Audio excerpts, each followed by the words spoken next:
No Rio de Janeiro, o Exército instaurou um inquérito para investigar a compra de armas pelo ex-deputado federal Roberto Jefferson, do PTB. A gente fala ao vivo com o repórter Rodrigo Viga, direto da capital fluminense. Viga, muito bom dia para você.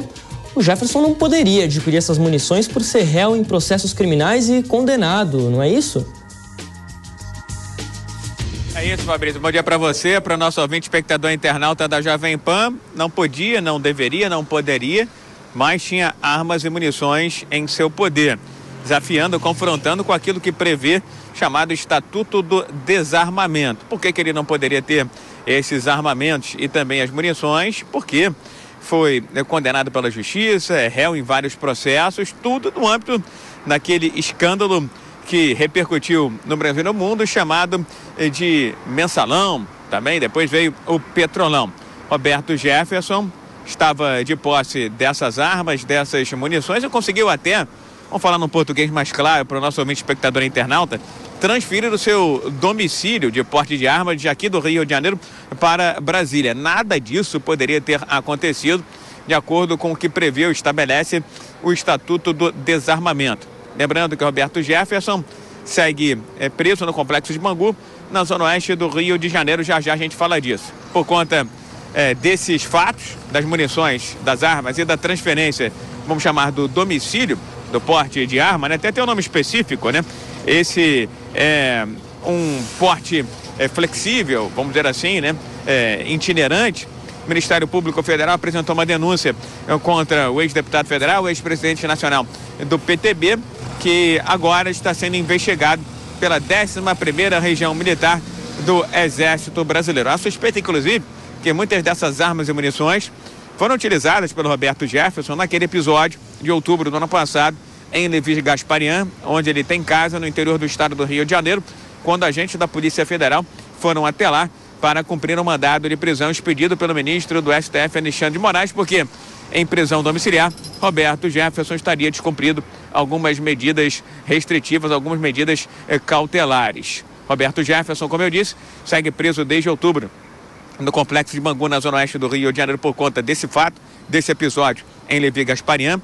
Na semana passada, houve a primeira audiência de instrução, foram ouvidas testemunhas de defesa, de acusação, e o próprio Roberto Jefferson, na cidade de Três Rios, que fica no interior do Rio de Janeiro, mais ou menos 2h30, 3 horas aqui da capital. Jefferson negou que tenha atirado na ocasião para matar os agentes da Polícia Federal. 2 deles, pelo menos, ficaram feridos naquele episódio. Disse que tinha como alvos as viaturas, se mostrou arrependido e reiterou que ali não estava configurada uma tentativa de homicídio, apenas uma tentativa de resistência na avaliação do ex-deputado federal e ex-presidente nacional do PTB, um dos protagonistas daquele escândalo chamado mensalão. Foi um dos delatores do caso, né, Fabrício?